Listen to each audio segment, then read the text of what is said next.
Chegou cedo, olha a galera chegando aí, é. Vamos lá, vamos lá. Olha, Lu, Laurence, meu parceiro Rodrigo.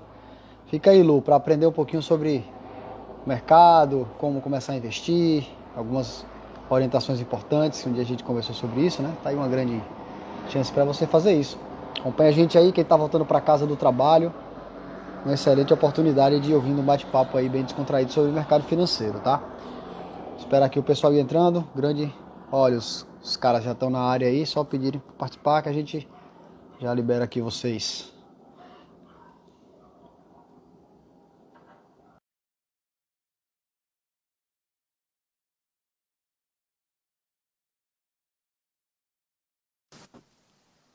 Fala, Tomboli, tá bem, meu velho?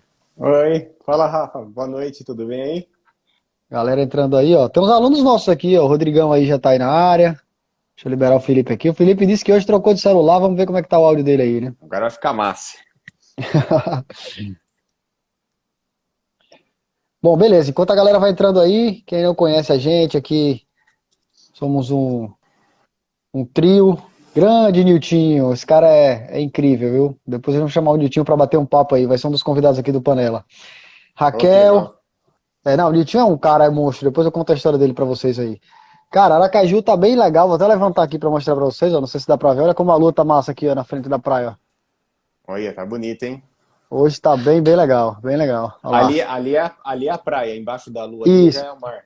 isso, aqui já é o mar, aqui já é a praia, já é a praia, Show. Tá olha lá. perto aí o mar. Hoje aqui tá tranquilo. Pô, deixa eu ver se dá pra refletir ali, ó, já dá pra refletir um pouquinho ali, ó, olha lá, ó. Tá meio escuro aqui, É, mas até que. Olha lá, aqui, ó. Aqui, ó.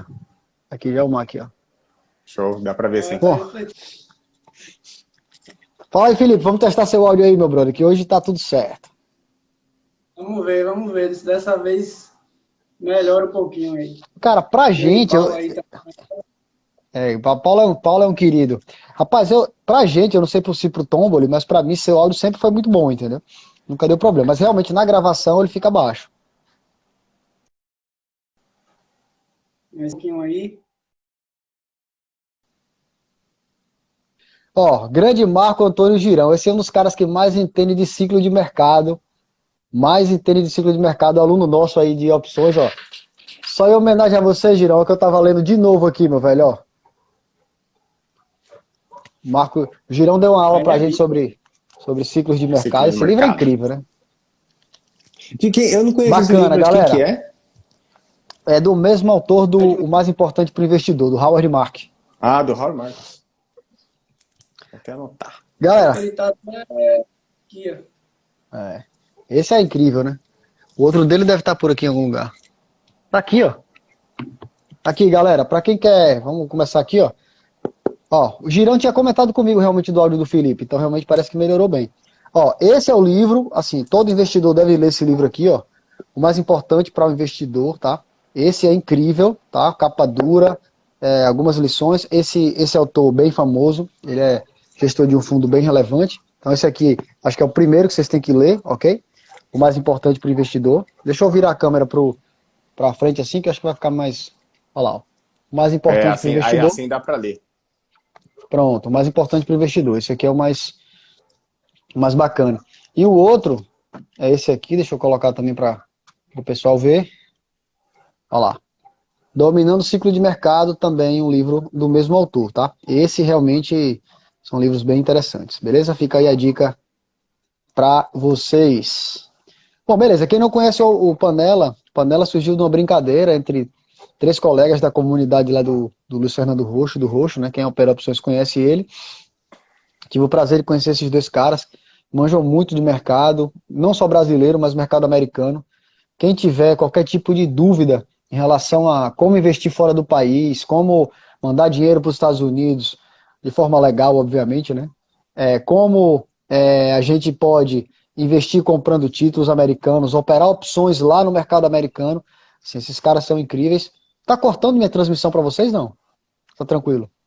Pra mim tem Tá hora que é dar uma cortadinha assim. Vocês cortaram aqui para mim também. Mas enfim, vamos lá. Bom, então quem quiser aprender alguma coisa, qualquer coisa em relação ao mercado americano, tá aí, são dois caras excepcionais nesse sentido. Bom, panela das opções a gente divide Dona Bela aí. sempre. Boa noite, Esse Dona é Bela. figuraça aí também. Panela das opções a gente sempre comenta muito sobre o que é que está acontecendo no mercado hoje. Depois a gente dá uma olhada em como os mercados estão se comportando baseado nessas notícias, nessas informações. E depois a gente vai falar sobre uma operação com opções que a gente fez na semana passada e a gente vai ver como é que ela está hoje, chama Seagull. A gente vai mostrar isso para vocês, tá? Mas hoje uma notícia mais que vem mais movimentando os mercados aí, principalmente nessa última semana, foi a disputa, né? A possível ou provável, agora possível, ou não tão possível, mas isso.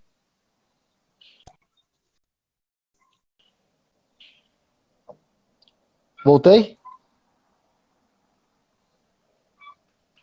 Voltei, acho que voltei, né? Voltou, Pronto, voltou. vou dar uma olhada na net aqui o que está acontecendo.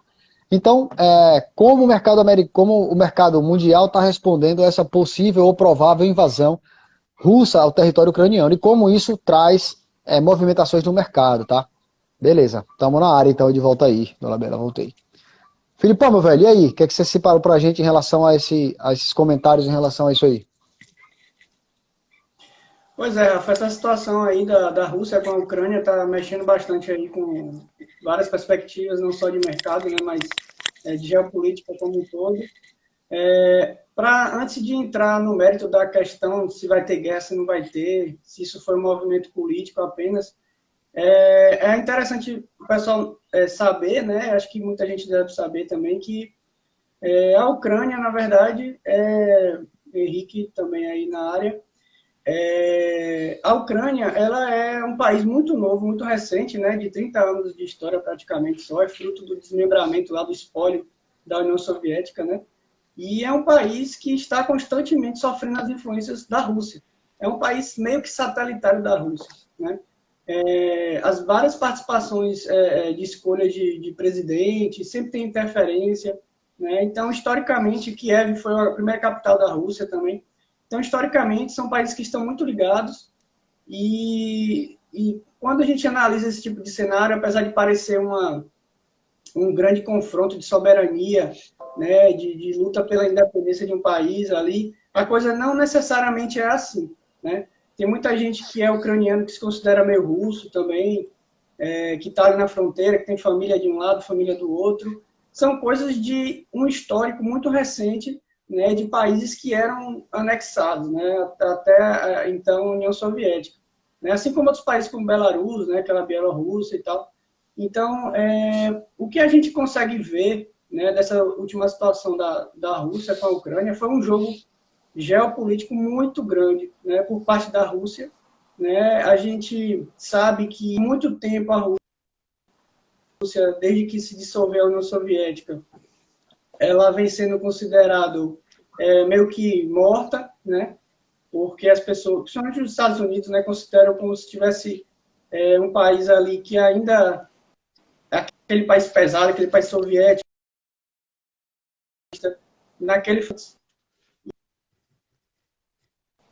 E o fato é que não necessariamente é isso. Né? A Rússia tem várias armas econômicas para poder lidar com esse tipo de situação. E a principal, que a Rússia é líder mundial, global, ela tem um controle imenso da produção de para a China, de Putin, para mim, foi muito para poder afirmar a força que a Rússia ainda tem, que as pessoas acham que não tem mais. Mas, assim, em 2014, ela já anexou uma parte da Ucrânia, que é a Crimeia, que já pertence ao território russo. Né? Na época, teve mesmo um burburinho parecido.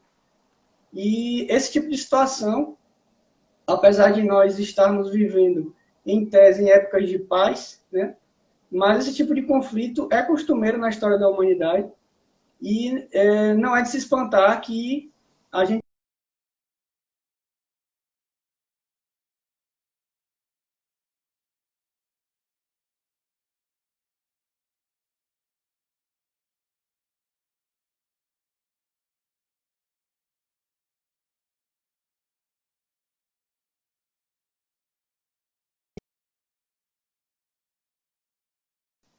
no final, aos 45 do segundo tempo, que foram os responsáveis por segurar Putin para não invadir. Teve todo o movimento de Macron ali, indo lá e tal, mas a gente sabe que não foi necessariamente isso.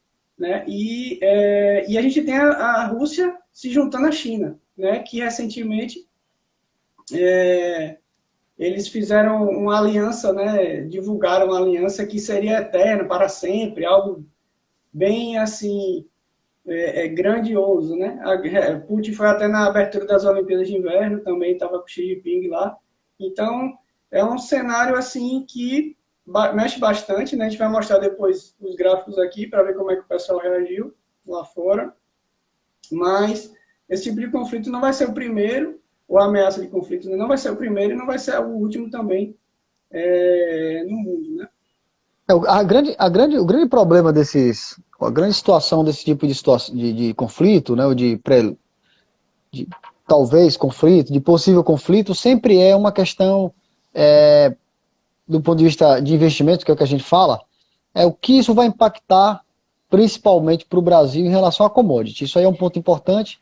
O Brasil é exportador de commodity, o Brasil mexe com petróleo, e a gente sabe que provavelmente se acontecesse realmente algo do ponto de vista bélico, a gente teria um aumento muito grande do ponto de vista do preço do petróleo. Isso é importante, galera, porque caso a gente tivesse aí realmente uma subida muito forte do preço do petróleo no mercado internacional, a gente sabe que, por definição, constitucional inclusive, a Petrobras teria que ter uma paridade em relação ao preço do petróleo internacional, e isso acabaria aumentando muito o preço do barril de petróleo lá fora e, consequentemente, as repercussões que isso causaria aqui no Brasil, provavelmente aumento de combustíveis novamente.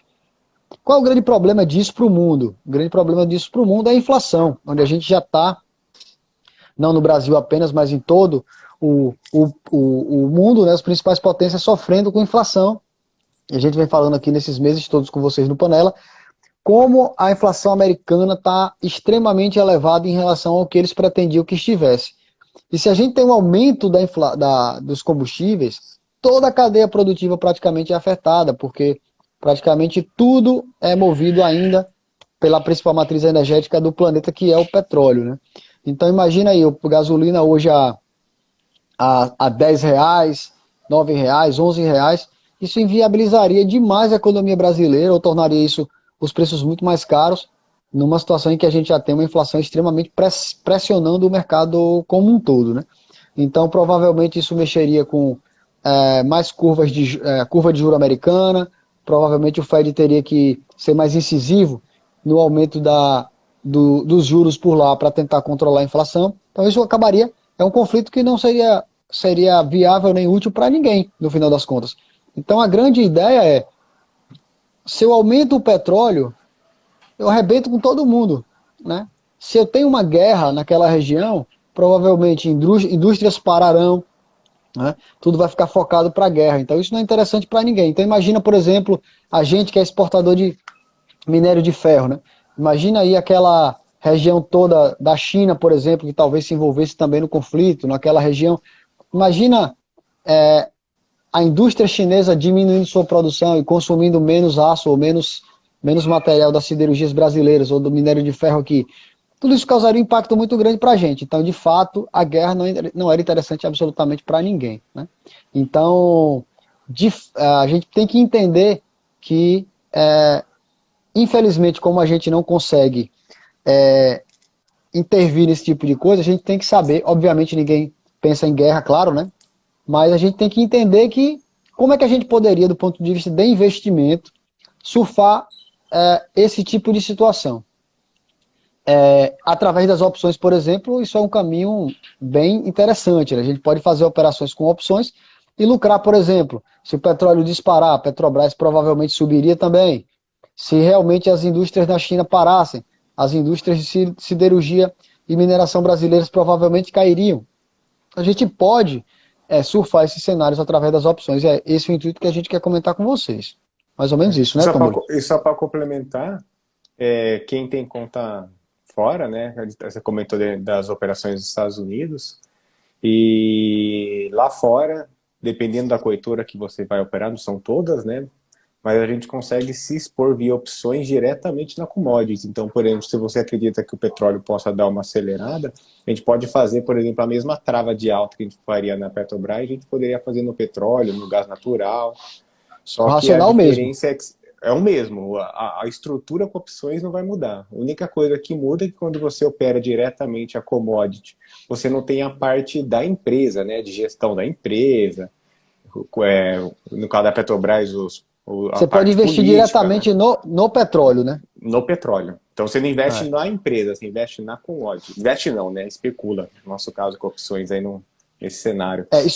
E só para quem é novo aqui, a Lu, por exemplo, que entrou agora aí, que não saca de opções ainda, entenda o seguinte, Lu, se eu acho que algo vai valorizar, eu posso comprar esse algo. Né? Se eu acho que o petróleo vai subir, eu posso comprar petróleo. Se eu acho que o dólar vai subir, eu posso fazer o mesmo. Só que para eu comprar, por exemplo, a ação da Petrobras, que provavelmente subiria caso o petróleo subisse, eu gastaria hoje R$ 33 para comprar uma ação dessa.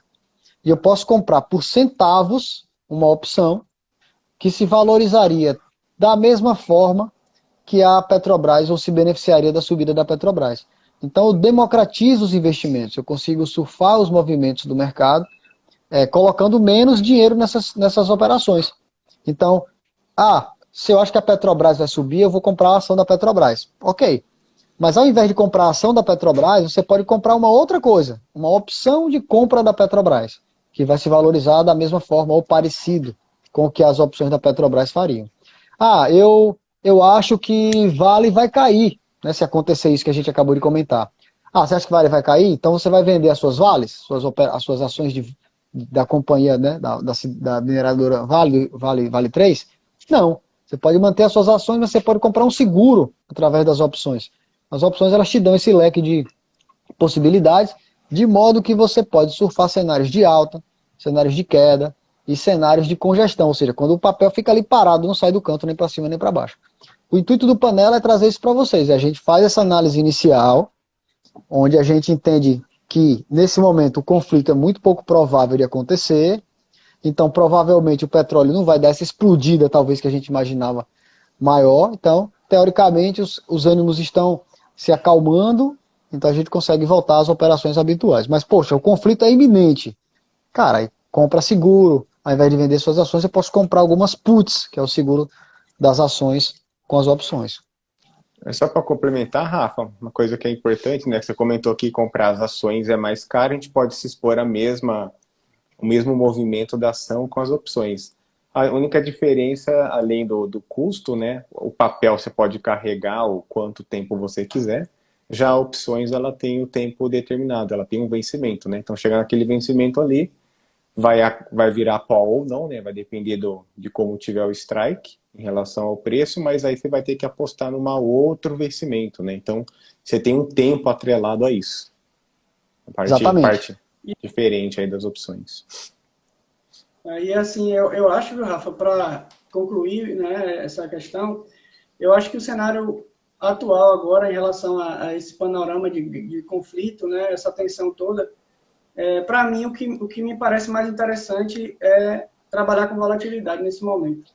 Na sexta-feira, o pregão ele estava bem lateral, assim, subindo até razoável, e a gente teve um movimento muito brusco de queda, logo após que o membro da Casa Branca lá falou que a Rússia ia invadir essa semana a Ucrânia, e o mercado virou no mesmo momento, o VIX estava já em 15%, 20%, assim, numa pedrada só. Eu estava com operações, não mexi lá na sexta-feira, mas ainda na segunda ainda estava o mercado bem tenso, eu consegui fazer umas rolagens muito interessantes para o mês seguinte, em março, e você vê que de um dia para o outro já cai 20%, ou já cai 30%, dependendo do papel. Lá você consegue manter fluxo, mas você consegue analisar direitinho o movimento, a curva da vol ali, implícita, você vê a queda gigantesca. Isso representa, né, como você fala, você vende que é caro e compra que é barato. E eu acho que esse cenário, e principalmente depois a gente vai mostrar no gráfico, o FPX está numa região muito interessante para fazer esse tipo de estratégia. Essa questão de volatilidade, também para os mais incipientes, isso aí para mim é informação assim, é o coração das opções. Entendam que quanto mais incerteza eu tenho na situação, quanto mais iminência de algo brusco ou drástico vai acontecer, como, por exemplo, a iminência de um conflito, né? As notícias saindo que as tropas estavam avançando, tinha um conflito iminente. Imagine nessa situação como é que os investidores ficam, né? Empolvorosa naquele momento, né? Então, isso traz ebulição, traz volatilidade ao mercado, incerteza. Pensa em volatilidade como incerteza, insegurança, né? Dificuldade de previsibilidade. E quando a gente tem esse cenário de tensão, as coisas ficam mais caras. Por quê? Porque fica mais arriscado você dizer, poxa, eu acho que vai para um lado ou vai para o outro. Então, isso que o Felipe falou é importantíssimo. Quando a volatilidade sobe, é sinal de que o mercado está sentindo incerteza, está sentindo que ali está tenso. Então, apostar no mercado nesse momento é interessante por quê? Porque quando a gente vende opções, a gente vende num cenário de instabilidade, a gente vende opções com preços muito maiores. Isso é uma coisa importante. Então, quando a volatilidade está alta, os preços das opções estão caras. E se está caro, eu quero vender opções. Isso é muito importante vocês entenderem, né? Quando as coisas começam a arrefecer, olha, as tropas russas voltaram para os quartéis, o presidente brasileiro foi lá e conseguiu, né, rolou até esse meme aí na internet, né? Então, as coisas se acalmaram, a coisa foi amenizando. O que é que aconteceu com aquela coisa? A volatilidade começou a cair um pouco mais. Consequentemente, as opções começaram a ficar mais baratas. Então, nesse momento, se você vendeu lá na ebulição, é hora de você recomprar, sair da sua posição, porque as coisas estão mais calmas, que foi o que o Felipe acabou de fazer. Como é que a gente vê isso aí? Tem um índice, né? Acho que o Tomboli posta isso logo cedo de manhã, então sigam ele, porque logo cedo de manhã ele coloca lá um panorama bem interessante sobre como os índices estão flutuando, como é o preço do Brent, que é o petróleo que é referência para a Petrobras. Então, sigam o Tomboli nesse sentido aí, que ele vai informá-los logo cedo em relação a isso. Então, o VIX é o índice de volatilidade, é o índice do medo que a gente brinca. Quanto mais alto... Mostra aí, Filipão. Quanto mais alto está o VIX, ou seja, pior, né, mais incerteza tem no mercado. E quando o VIX começa a cair, é sinal de que o mercado está quieto. Só para vocês terem uma ideia, na época do Corona Crash, o VIX deu um pulo absurdo, né? Estava na estratosfera. Por quê? Porque tinha muita instabilidade, muita incerteza no cenário, tá? Então, esse é o gráfico. Eu vou tirar aqui os comentários, tá, pessoal? Só para a gente conseguir ver certinho aqui o gráfico que o Felipe quer mostrar. Esse foi o movimento de quinta até sexta-feira, né? Quinta e sexta-feira, né? A gente teve uma subida aqui de 57% no VIX. Olha que loucura. Ele saiu de 20 para 30 lá, quase, né? Uma alta bem expressiva, que retornou, né, depois. E também com a mesma força ele caiu. Que aqui são os últimos pregões aqui. Segunda, terça e quarta. Aqui. Perfeito. Caiu 24%. Então, se vocês acordarem, olharem lá no Instagram do Tomboli, vai estar lá VIX positivo e subindo muito, o que é que está acontecendo? Alguma coisa aconteceu no mundo. Alguma instabilidade aconteceu, alguma coisa está trazendo volatilidade e incerteza para o mercado. Se no dia seguinte o VIX está negativo, aí era o Corona, né? Saiu de 20 para 85. Pronto, um absurdo, né? Olha Olha o nível de incerteza, o nível de incerteza que o mercado precificou naquele momento ali, onde teoricamente o apocalipse estava chegando, né? Então, acordaram, olharam o VIX lá, o VIX está alto, está subindo, pode ligar a televisão, se antene, porque realmente está acontecendo alguma coisa no mundo. No dia seguinte, o VIX está negativo, está caindo, é sinal de que as coisas estão se acalmando. E o que o Felipe mostrou para ilustrar, tropas nas fronteiras, a gente vai invadir, a CNN botando, então o que é que aconteceu? Incerteza, o VIX sobe. No dia seguinte, está todo mundo dentro dos quartéis de novo, o VIX cai, e assim segue. Só queria complementar, voltando um pouquinho ao assunto, mas acho que vale a pena, que a gente estava falando, né? A gente começou falando do preço que a gente pode ter uma ação e a gente comprar uma opção e a gente ganhar igualzinho a ação, né? Dependendo do strike que você compra aquela opção. Então, assim, o que é importante a gente falar das opções? Que a gente sempre tem que pensar em 3 dimensões, né? Diferente de quando a gente compra uma ação. Porque quando a gente compra uma ação, a gente só fica imaginando se ela vai subir ou se vai cair. Nas opções, tem jeito de ganhar dinheiro pelas 3 dimensões, que é o preço, que é esse exemplo que a gente falou, a gente compra uma call, se a ação subir, a nossa call é valorizada também. Tem o que o Felipe falou, que é a volatilidade, né? Então, se a volatilidade sobe, você vende, a volatilidade cai, você ganha. Não precisa o preço movimentar, imagina se o preço ficar parado, só a vol cair, você já ganharia, né? E a gente também tem o tempo, né? Como a gente comentou aqui, passa o tempo, chega um vencimento, as opções simplesmente param de ser negociadas. Então, se você vende uma opção, à medida que vai passando o tempo, teoricamente você vai ganhando dinheiro porque aquela opção vai desvalorizando. Já se você compra uma opção, à medida que passa o tempo, você vai perdendo dinheiro porque ela vai desvalorizando também, mas você está comprado, então você está perdendo nas opções. Então, o que é importante? Quem vai operar opções é você sempre imaginar e sempre pensar nas 3 dimensões. Que é possível você ganhar com o tempo, é possível você ganhar com a volatilidade e é possível você ganhar com a movimentação dos preços. Então, isso é bem importante aí para quem não conhece opções e está começando a aprender sobre o assunto. Exatamente. Entrando no que Rafa falou, né, Du? Porque ele falou de democracia relacionada ao preço da opção. Aí você já está falando de uma outra questão. Porque tem o trader que gosta de fazer direcional, tem um trader que gosta de fazer volatilidade, tem um trader que gosta do beta, do tempo. Então, você acaba democratizando também o estilo, o perfil, a característica, a sua personalidade. Porque cada um aqui, o mais bacana que as opções oferecem para a gente é isso. A gente conhece pessoas que têm perfis completamente diferentes, que têm o mesmo conhecimento quase, mas que usam de formas peculiares, né? Cada um na sua carteira, de um determinado modo. É um negócio que realmente, quando a gente fala que expande a mente, não é à toa, não. É porque isso realmente acontece mesmo. E uma coisa que eu falo sempre, viu, pessoal? Aparentemente é difícil, mas o que eu digo é o seguinte: eu sou um cara absolutamente comum, tá? Não tenho nenhum QI a mais do que absolutamente do que a média. Isso eu aprendi. É absolutamente possível para que qualquer pessoa aprenda, tá? Eu quero só mostrar uma coisa aqui, ó. Olha o que é o poder das opções, tá? Deixa eu virar isso aqui para vocês. Conseguem ver aí? Tá ruim. Para mim tá ruim. Deixa eu aumentar aqui, peraí. Tá meio... Deixa eu aumentar aqui. Eu aumentei aqui, deixa eu botar aqui, mas... Acho que agora sim, vamos ver se vai. Olha só, aqui é a ação da Petrobras, tá? Dá para ver? Ainda tá... Eu acho que pode ser a internet, viu? Não tá nítido a imagem, Rafa. Tá bem cortada, assim. Agora. Melhorou.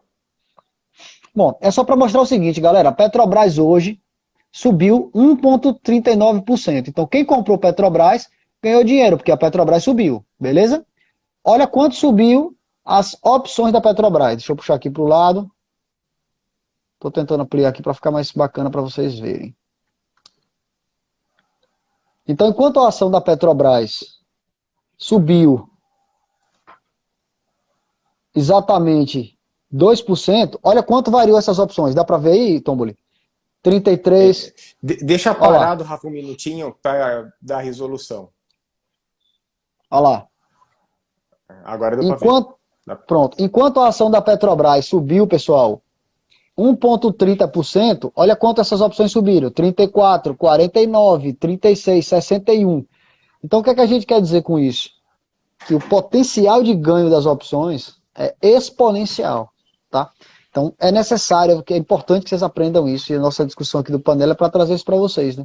Democratizar e popularizar isso aqui. Então, hoje, olha só o que a gente já falou. Conflito é notícia, a gente tem que estar ligado, mas não quebrar o nosso modo de operação. O que é que a invasão poderia trazer para a Bolsa, principalmente em relação à volatilidade, e falou o conceito disso para vocês, que o petróleo podia disparar e isso aumentaria toda a cadeia produtiva, porque a matriz energética mais relevante ainda é o petróleo, né? Que se houvesse uma guerra numa proporção muito maior, as indústrias poderiam parar e as commodities brasileiras ficarem emperradas e isso poderia trazer a Bolsa um pouco mais para baixo. O VIX, que é a volatilidade, mostra essa movimentação, VIX em queda é calma, VIX em alta é ebulição, está acontecendo alguma coisa no mercado a mais. Acho que é isso, né? O resumo da ópera a princípio até agora é isso, né, galera? Exato. A gente podia dar uma passadinha nos gráficos. Perfeito, exatamente. Então o que é que aconteceu aí no Ibov? O Ibov tem acumulando aí, o Ibov é a bolsa brasileira, né? O Ibovespa, está subindo aí há 7 dias seguidos, praticamente, né? Olha lá. Já tracei até a tendência de alta aqui dela, né? Realmente ela fez um movimento forte aqui desde o começo do ano, né? Os primeiros pregões. Fez esse ombro, cabeça, ombro aqui, né? O invertido. E já está nos 115 mil, né? Então a gente está numa tendência de alta mesmo, realmente. Né? Não tem ainda outra perspectiva, né? E não Ela já seja passou o alta agora, último topo graficamente. ali? Né? Oi? Não entendi. Ela já passou o último topo ali? É 115, né? Um pouquinho para... Ela tá bem aqui nessa... rompeu, né? O 114 aqui, que é essa faixa aqui essa faixa aqui mais lateral aqui. Né? Entenda, pessoal, que o objetivo aqui da gente não é fazer análise gráfica, porque a janela é muito pequena aqui, mas é mostrar claramente para vocês, olha como está esse canal para cima, né? Da mesma forma que estava um canal para baixo, mostrando a tendência de queda, agora houve uma retomada, olha só. Agora, claramente, a bolsa está no zigue-zague ascendente, zigue-zague de para cima. Então, como é que ela vai virar a tendência? Quando ela perder essa linha de baixo e começar a cair isso aí. Você vê que ela bate na linha de baixo, sobe, bate na linha de baixo, sobe. Na hora que ela bater na linha de baixo, perder a linha, aí, teoricamente, a gente começa a ficar olhando mais para uma tendência maior de queda. Então, me parece, né, por essa leitura a princípio, que a bolsa tende a continuar o seu movimento de alta até que alguma coisa aconteça. É interessante, viu, Rafa? Porque é curioso, isso que o Ibov, às vezes, ele até surpreende, porque, assim, o movimento de alta, ele está mais rápido, muito mais rápido do que o movimento de queda. Se vocês repararem, ele sofreu muito para cair. Ele ameaçava retomar essa situação aqui, ó, que é justamente o que Tom estava falando, se ele tinha rompido essa parte aqui, no 114. Olha como ele sofreu aqui. Né? Mas ele ainda estava muito forte para a queda, né? E não teve jeito. Mas você vê que essa última linha aqui, ele nem está sofrendo para subir. É candle em cima de candle, tá vendo? Ele lateraliza quase nada, aqui foi um pouquinho mais, e tá indo embora, né? Um movimento muito forte aí. Relacionado com o que a gente falou na semana passada, né? De commodities também, daquela questão do carry trade, né? Do Fed indeciso ainda, se vai aumentar, se não vai, né? Galera, e entrando para juros, né? Aqui no Brasil.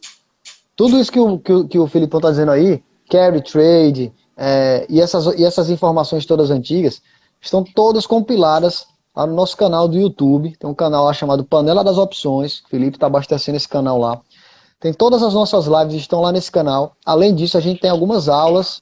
Tem 3 aulas lá para vocês de operações com opções. Iron Condor, trava de alta e trava de baixa. Olhem lá, a gente vai colocar depois uma outra aula lá. Então, toda semana vai ter uma aula e vai ter as nossas operações com opções. O que é que a gente sugere? Cara, tá indo pro trabalho, bota lá no carro e vai escutando. Vai ficar bem interessante vocês começarem a se familiarizar com esses termos aí, tá?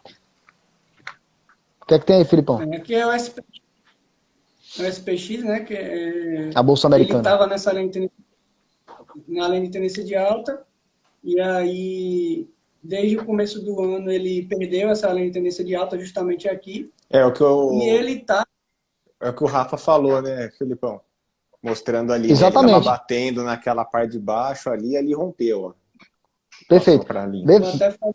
Perfeito, bem lembrado. Ele tinha um canalzinho subindo, olha só. Ele batia em cima, caía, mas não perdia. Batia e ficava no zigue-zague, mas subindo. Teve hora que ele bateu na de baixo e perdeu. Exatamente o que está mostrando aí. Perfeito. E aí, o que acontece? A gente vinha discutindo também isso. O JJ falou também na live que ele estava. E é uma coisa que eu concordo também, que eu acho que o SPX vai entrar numa tendência de lateralização agora grande, sabe? Eu acho que ele, se eu for graficamente olhando e pelas próprias questões de indefinição de juros, né, é o que a gente está vivendo atualmente. Você não vê um movimento de mercado forte para subir, nem tá aquela pegada de que vai desabar tudo, né? Então, a gente vê muita vol subindo, movimentos muito erráticos nas ações, né? Às vezes tem muita alta, muita queda. Eu acho que ele vai ficar trabalhando nesse canal aqui, né? Entre essas duas faixas amarelas aqui durante um bom tempo. E é aqui que a gente fala em relação a vender vol, né? Porque quando você tem esse movimento aqui, que é tipo meio parecido com o do VIX também, né? Das quedas aqui, foi o aumento de vol lá no outro gráfico.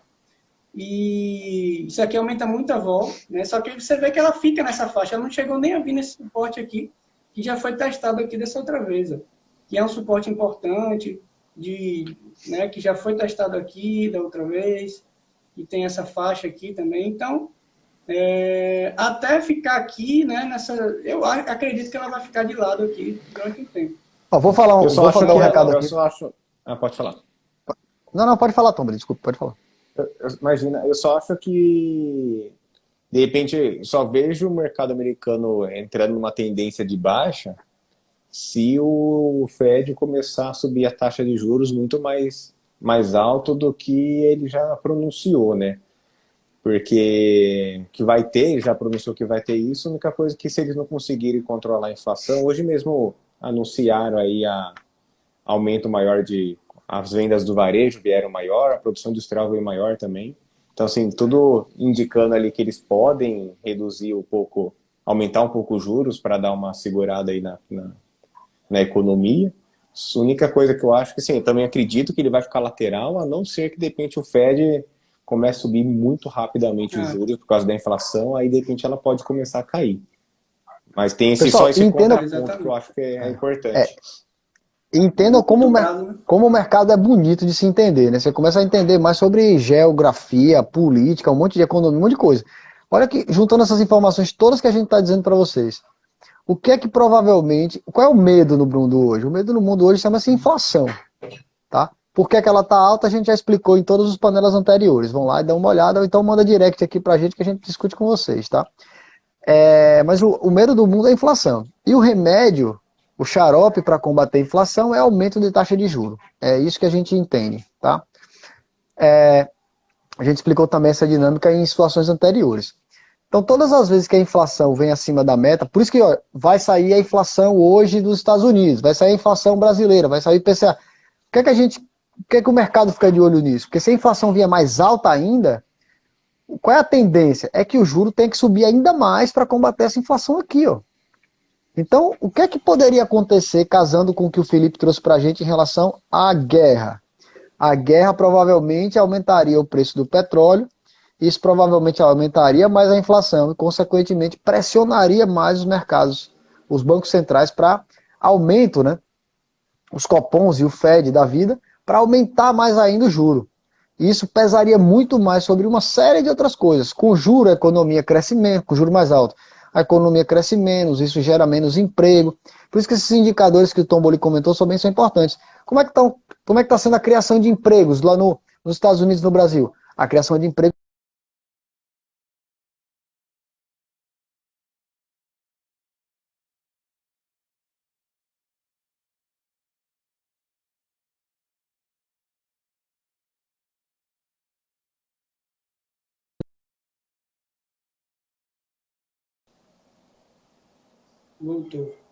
Voltou.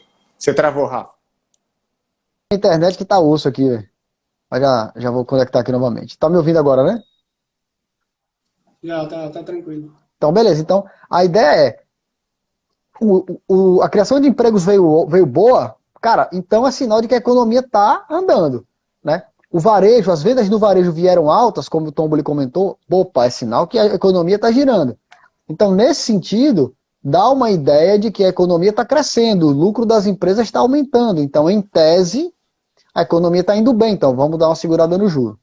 Veio o contrário. Caramba, olha, o desemprego está aumentando, as vendas no varejo estão ruins e a inflação subiu mais. Caramba, agora aí vai ficar num beco sem saída. Porque se ele aumentar mais os juros, ele piora mais ainda a produção, piora mais ainda a criação de emprego, mas ele teria que fazer isso para controlar a inflação. Então a guerra seria uma catástrofe nesse sentido. Parece que as coisas estão mais sossegadas, né? A princípio os indicadores estão vindo melhores aí do que se esperava, então. E Rafa, e entrando nessa mesma ideia da inflação, né? O que mais chamou a atenção ainda, que a gente não chegou a comentar na semana passada, foram os dados da economia europeia em relação à inflação, né? Eles chegaram à casa dos 5% de inflação, que é uma casa, pode parecer pouco, né? Mas para a Europa, para os padrões da Europa, que é um país que tem uma economia mais lenta, né? Com uma população mais velha também, que produz menos, isso foi muito sensível, né? E o posicionamento do Banco Central Europeu, com a Christine Lagarde lá, foi muito assim, neutro, sem dar muita informação, aquela mesma situação que o Fed aparentava lá, sei lá, 6 meses atrás. E eu vi até um artigo hoje muito interessante, com uma nota de euro, assim, com a cara da Lagarde, assim, da presidente do Banco Central, uma nota de 1.000 euros. Agora você imagine, se você para explicar para o pessoal, né, quem não tem essa noção, quando a gente tem muita inflação, as notas têm que aumentar de valor, né?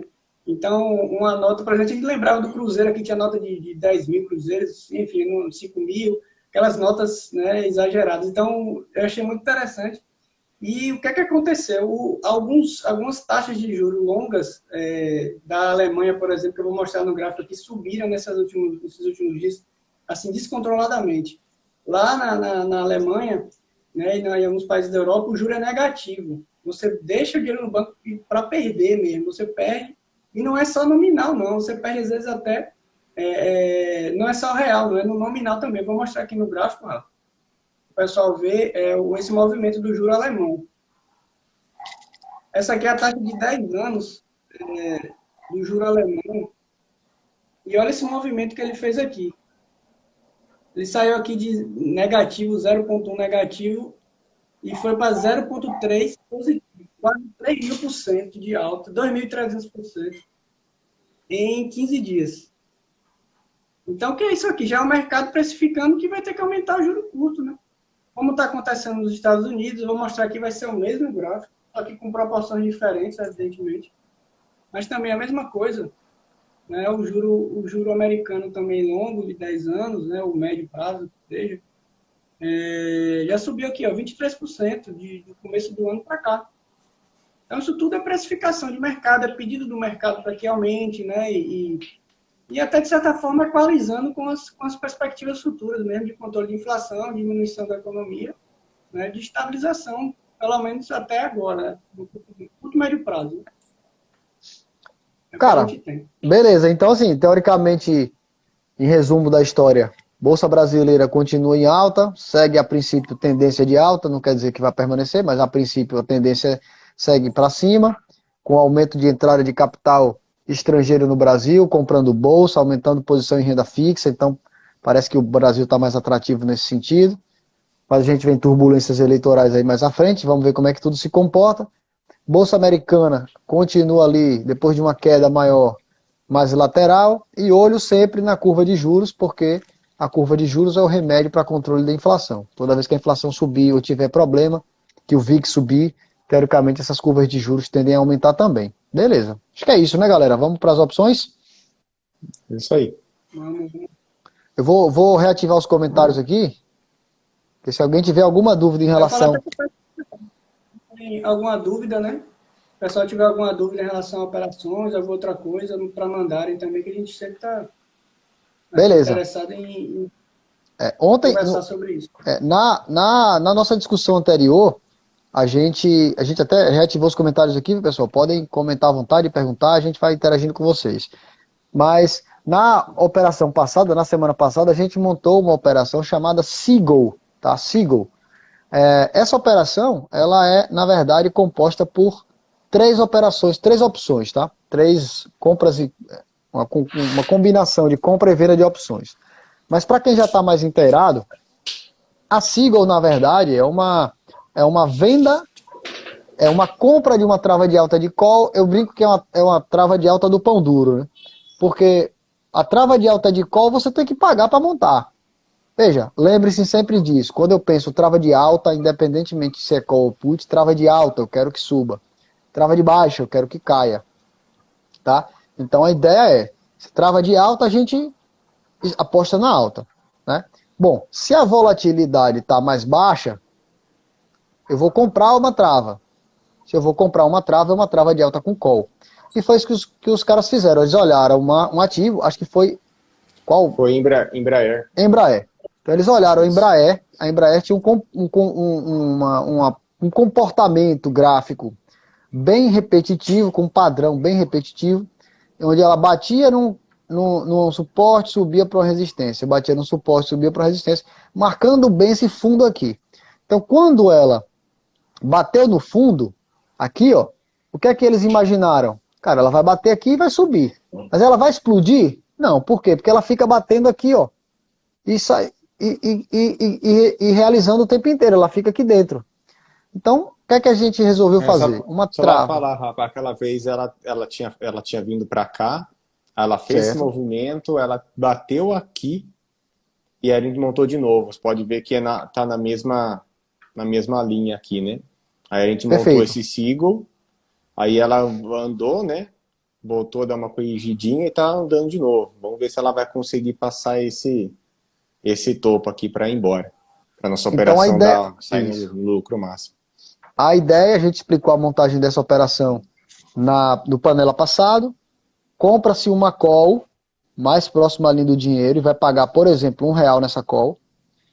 Mas para reduzir o preço da operação, já que acredita-se que o papel não vai explodir, porque se eu achasse que ia explodir, eu só comprava call e lucrava infinitamente, quanto mais o papel subisse, mais eu ganhava. Como a gente acreditava que o papel não ia explodir por conta desse padrão de movimentação, né, que ela vem repetindo, a gente comprou essa call, por exemplo, por R$1, e para baratear o preço dessa call, o que é que se faz? Vende uma call acima, por exemplo, por 50 centavos. Então o preço dessa minha estrutura custou 50 centavos.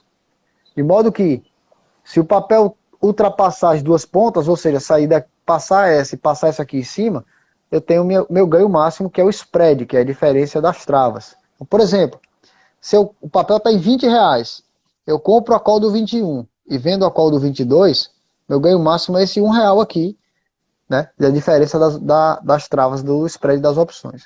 Só que para montar essa trava, eu paguei 50 centavos. Vejam, eu comprei uma call mais próxima à linha do dinheiro por R$1, vendi uma call mais fora do dinheiro por 50 centavos, então eu desembolsei 50 centavos. Aí eu brinco com a questão do pão duro, eu não quero pagar isso, o que é que eu faço? Se eu acredito na alta do ativo, eu vendo uma put, né? Porque aí eu vendo essa put para custear essa diferença da trava. Qual é a minha expectativa? Que o mercado suba, porque se subir, o que é que acontece? A put que você vendeu vira pó, e a trava de alta de put deu gain, e aí você sai da trava recebendo dinheiro, numa operação que você entrou, teoricamente, sem pagar nada. O nosso a gente até recebeu, né, Tomboli? Exato, a gente montou recebendo. O que é importante, Rafa, é a gente olhar a vol, né? Que a vol está um pouquinho mais alta. Como a gente compra uma opção e vende duas, então a gente consegue montar essa operação mais facilmente no crédito. A gente montou ela aqui recebendo 26 centavos para fazer a estrutura, né? Então aqui está o gráfico dela. Então aqui dá para saber, ó, a gente vendeu uma put por 65, aquela call comprada que você comentou foi por 91, e a call vendida foi por 52 centavos. Aí ela mostra essa estrutura aqui que o Rafa estava falando, né, Rafa? Isso. Então, o que é importante é, se ela ficar parada entre aqui e aqui, a gente vai ganhar esse crédito que a gente coletou para montar a operação. Se ela subir, a gente vai ganhar aqui com essa trava de alta. Só que a trava vai limitar nosso lucro. Então, se ela disparar, a gente deixa de ganhar. A gente não perde, mas deixa de ganhar. Tomboli, faça o seguinte aí, só para ficar didático. Tire daí a ponta vendida. Ou melhor, a ponta vendida. Perceba, pessoal. Deixa eu ver se eu consigo tirar assim. Tirei. Pronto. Percebam que agora a reta sobe. Olha lá. Tirou a ponta vendida. Não, a ponta vendida da call. Ah, da call, perdão. Você quer da Isso. Não, da call. Olha, vejam aí. Pronto, perfeito. Entendam? Grande parceiro André. A ideia aí, pessoal, é o seguinte. Percebam que eu comprei a call e aí o papel, quanto mais ele subir, mais eu ganho, tá? Mais eu ganho. Porque não tem a trava. Eu não vendi a trava. Eu não bloqueei a minha alta. Só que essa operação fica cara para montar. E a gente, olhando pelo padrão de movimentação da empresa, me parece que ela não tem essas explosões para cima, né? Como outras empresas fazem. Então, eu não quero pagar, eu quero ter um ganho interessante, mas limitado mesmo. Então, o que é que a gente faz? Percebam como a reta está... Olha lá, a partir do momento que a gente vende, a gente limita o nosso ganho, mas também diminui o preço de montagem da operação. Beleza, e só o último comentário da ponta vendida, que é a put, que é essa daqui, né? O que pode acontecer é o papel cair muito e passar essa ponta vendida. Ou a gente fecha essa ponta no prejuízo, né? Ou a gente pode simplesmente deixar ser exercido e assumir o papel. Então a gente vai comprar o papel pelo strike dessa put vendida e a gente pode fazer outras estruturas depois que a gente adquirir o papel. Exatamente, esse é o SIGO. Esse é o SIGO, essa operação que a gente montou, ela está andando, né? Então a gente montou ela mais um pouco mais para trás, ela está avançando. Vamos ver aí, o strike da ponta comprada, deixa eu confirmar, acho que é 21 e da ponta 21, vendida, né? Isso, e da ponta vendida 22,50. Então se Embraer subir, né, a gente está falando que ela está R$20, ela tem que subir mais de 10%. Se ela passar aí desses 10%, a gente vai ter o nosso lucro máximo. Mas só de ela ir, né, a gente já começa a ganhar. Não precisa subir tanto para sair no lucro com a operação.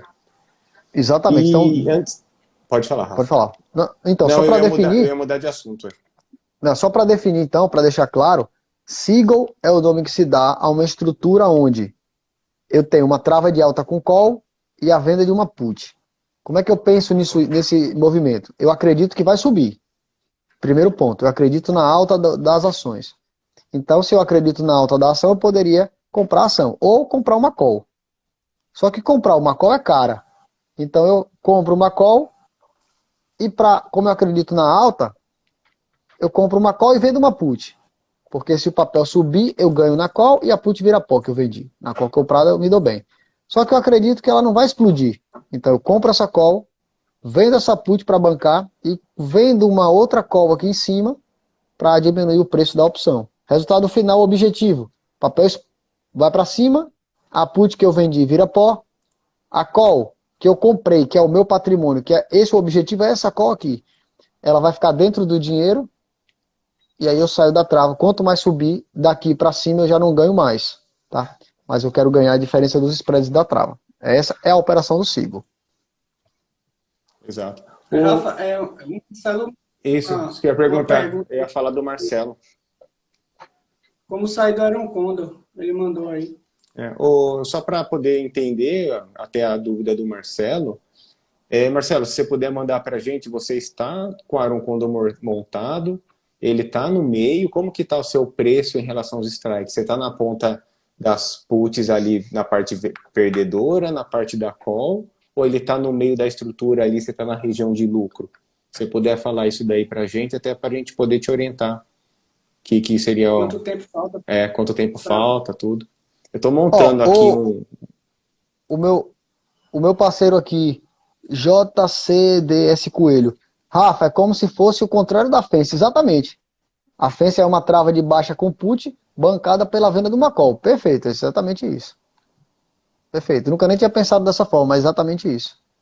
É uma trava de baixa com put, a Fence paga com a venda da call. E o SIGO é o contrário, uma trava de alta com call, bancada pela venda da put. Perfeito, é exatamente mas isso. Mas acho que na Fence você tem o papel, não tem? Se eu não me engano. Na Fence você tem que comprar o papel para você estar coberto pela call lá. Não, então, não. Na verdade, esse é o problema da Fence, porque a Fence, teoricamente, a call, ela é descoberta.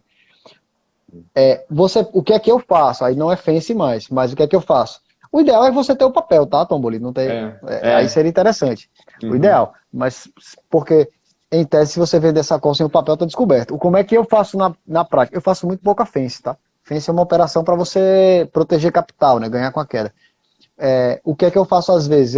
Eu faço minhas vendas cobertas normais, com os papéis, e aí posso montar uma estrutura dessa, e ao invés de eu vender a call descoberta, eu posso travar essa call. Eu travo a call mais fora do dinheiro, entendeu? Você faz uma trava de baixa com call. Ah, Isso, legal. eu travo a porque call. eu conheço uma... Tipo, não é mais fence, mas você tem um papel, faz um lançamento coberto, aí você compra uma put que é para proteger aquele papel, então se ele cair, você não perde. Só que aí, como a put é mais cara que a call, você vende uma outra put abaixo, de modo que você faça a operação no crédito, né? Então é a estrutura da fence, mas você tem um papel. Perfeito. Né? Exatamente, é a mesma coisa. É a mesma coisa. Eu não uso meu papel para cobrir a fence, eu monto raramente, mas normalmente eu faço minhas vendas cobertas, vou ganhando minha renda mensal recorrente com isso. O que eu faço é travar a call. Eu consigo limitar o prejuízo e vou manejando caso o mercado venha contra. É uma coisa que é muito importante, né? Acho que os três daqui concordam é não vender call a descoberto. Isso Acho aí, ó. que é a pior coisa que você pode fazer. Vai dar certo 99% das vezes vai dar certo. Mas às vezes que der errado pode tirar do jogo. Então, não aconselho ninguém a fazer. Tem duas coisas que realmente podem tirar você do jogo em opções. Quem opera vendendo, né? Vender call descoberta e put alavancando. Isso aí, para mim, é o final. Basta o tempo chegar que você vai se quebrar. Isso é fato. Mas, ó, em relação ao Iron Condor aí do Marcelo, enquanto ele não se manifesta mais aqui, eu vou fazer alguns comentários em relação ao Iron Condor, que é importante, tá? Pessoal, o Iron Condor é uma operação que... Perfeito. O Iron Condor, pessoal, é uma operação que exige manejo, tá? Então, você não pode montar um Iron Condor e deixar o Iron Condor lá de boa e vou pra praia dormir, tá? Então, exige um manejo do Iron Condor. Ele botou aí, ó. O Marcelo respondeu aí, ó. O Iron Condor dele é em BBDC 4, série B, então tá vencendo agora, certo? Está vencendo agora sexta-feira. A cotação está no meio, então é isso, né? Ela está no meio aqui, ela não está nem nessa ponta de prejuízo, nem nessa. Provavelmente, Marcelo, como está vencendo sexta-feira, é porque a vol subiu bastante. Essa operação, quando cai a vol, ela é boa para você. Se sobe a vol, vamos até mostrar aqui, olha a linha azul. Se você sobe a vol, você pode entrar na região de prejuízo, tá vendo? Então, assim, se a vol vem caindo, você pode ir ganhando, tá vendo? Porém, o que acontece? Tem que falar pra gente se você tá no lucro ou não da operação. Se você tiver já no lucro, o que eu aconselho é não deixar até sexta-feira. Você sair da posição. Sai da posição. Desmonta essa trava e desmonta essa trava. A trava de alta com put e a trava de baixa com call. Desmonta muito provavelmente, Pode falar. Não, muito provavelmente, como só faltam 2 dias para o final, já deve estar praticamente tudo pozinhando aí, né, Tomboli? Provavelmente essa put, essa call vendida, essa put comprada, essa call vendida, elas estão... Comprada. Vendida, put comprada e call comprada, perdão. Elas já estão pozinhando. Então, o que vai acontecer? Eu vou mostrar aqui para você, vou só subir um pouco a vol para mostrar o efeito aqui no gráfico. Então, o que vai acontecer? À medida que passa o tempo, olha a linha azul, ela vem subindo, ó. Então, o que deve estar acontecendo? Espero, né, que você esteja numa região mais ou menos aqui, ó. Que você já esteja acima da linha do zero com lucro. Então, simplesmente fecha. Se não, eu aconselho até você fechar. Se você tiver com prejuízo pequeno, como ela está no meio, não deixa fechar ela amanhã, para não deixar até sexta-feira. Porque vai que acontece um cenário que Bradesco caia muito na sexta, ou suba muito, né? Ou, sei lá, acaba a internet da sua casa, alguma coisa assim, e ela fica na região do prejuízo, você pode perder muito nessa estrutura. Eu sempre falo para os alunos o seguinte, pessoal, Iron Condor é uma operação de trade de opções. Então, o que é que você vai fazer? Você vai montar essa operação recebendo, tá? E você vai, em algum momento, programar sua saída. A gente, normalmente, eu utilizo um lucro de 50% no Iron Condor. Então, por exemplo, eu recebi R$1.000 para montar o Iron Condor. Eu posso colocar no robô, geralmente eu faço no robô isso, e eu boto programado lá. Ó, para eu entrar na operação, eu recebi 1.000. Para eu sair, eu quero pagar 50%, então R$500, para o meu lucro ser de 500.